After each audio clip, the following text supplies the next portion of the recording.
এই মুহূর্তে সবথেকে বড় খবর, ফের একবার শিয়ালদায় নওশাদ সিদ্দিকীর ওপরে মমতার জালিম পুলিশ বাহিনী হামলা। কেন? নওশাদ সিদ্দিকী হকের পথে আছে তাই? হ্যাঁ, আপনারা বলুন। নওশাদ সিদ্দিকী ভাইজান ভাঙড়ের একমাত্র বিধায়ক, 10টা নয় 5টা নয় একটা বিধায়ক, মমতা চেয়ার কাঁপিয়ে দিচ্ছে। তো আপনারা চিন্তা করতে পারেন যে মমতা ওনার পিছনে কেমন লেগেছে, টিএমসি নেতারা ওনার পিছনে কেন এইভাবে লেগেছে। ওখানে আমি দেখছিলাম, শিয়ালদায় সরাসরি দেখছিলাম আমি, যে নওশাদ সিদ্দিকীকে মারধর করে মুখে ঘুষি, এমনভাবে একটা ঘুষি মেরেছে আমার চোখ দিয়ে পানি চলে এসছে। দেখুন কেন। আরও যেসব আইএসএফের নেতারা ছিল, আরও কর্মীরা যারা ছিল, তাদের সবাইকে তুলে নিয়ে গেছে। বাংলার যুবকদেরকে একবার জাগিয়ে দেওয়া যায়, তা টিএমসির নাম ধুলোর সাথে মিশিয়ে দেবে, এইটুকু আমি বলতে পারছি। অন ক্যামেরায় আমি বলছি, জানি আমার ভিডিও আপনাদের কাছে পৌঁছবে। কেন বলছি এটা? একজন পীরের আওলাদ হয়ে মানুষের হক মানুষের প্রতি পৌঁছে দিচ্ছে, সে শিয়ালদায় এনআরসি নিয়ে আন্দোলন করতে গিয়েছে, ওয়াকআপ নিয়ে আন্দোলন করতে গিয়েছে, তাই নিয়ে তাকে মার খেতে হচ্ছে। কেন? তিনি হকের পথে আছে তাই? আরও ভাঙড়ে শওকত মোল্লা এত বড় গুন্ডা বাহিনী, তিনি বাইরে থেকে গুন্ডা এনে মোস্তানি করছে। কেন? তোর যদি দম থাকে ময়দানে এসে লড়। গণতান্ত্রিক প্রক্রিয়ায় ভোটটা মেরে নিচ্ছিস কেন? ডাকাতি করছিস কেন? আগের দিন মাদ্রাসায়, ভাঙড়ে হাই মাদ্রাসায় ভোট নিয়ে ওরকম গুন্ডামি করছিলি কেন? দম থাকলে সামনে এসে বল, ময়দানে আয়। বাংলার বাঘ নিয়ে তোরা খেলা করিস না।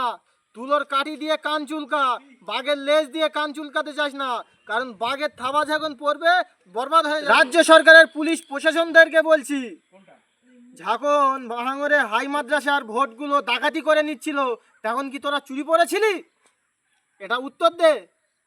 এখন তোরা চুপচাপ আছিস, গুন্ডা মাস্তানদের পথে আছিস, আর যে হকের প্রতি আছে তাকে তোরা অ্যারেস্ট করে নিয়ে যাচ্ছিস কেন? ধর্মতলা থেকে উনি কি করেছে?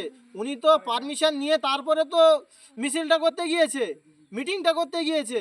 তোরা কিসের জন্য ওনাকে লাঠি চার্জ করলি তার উপরে?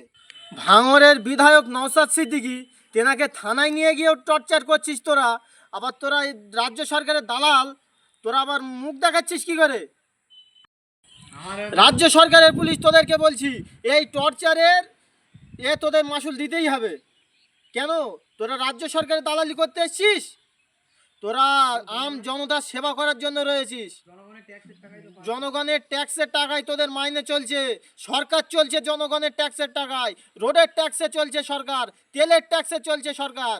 তোরা আবার বলছিস বড় বড় কথা, আমাদের ওয়াকআপ বোর্ডের টাকা নিয়ে চলছে সরকার।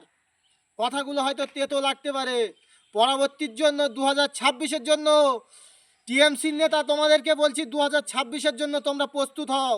তোমাদেরকে মাঠে বুঝিয়ে দেবো, ভোট ডাকাতি করলে হবে না, ময়দানে এসে লড়ো, গণতান্ত্রিকভাবে প্রক্রিয়ায় এসে লড়ো। দেখছি তোমাদের বুকে কত পাটা আছে। কথা হয়তো তেতো লাগতে পারে, কিন্তু ক্যান্সারের মতো কঠিন রোগ হবে না, কারণ শরীরে তেতো থাকা ভালো।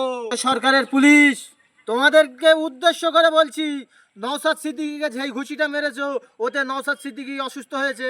এই অসুস্থর প্রতিদান তোমাদেরকে দিতে হবে, দিতে হবে, দিতে হবে।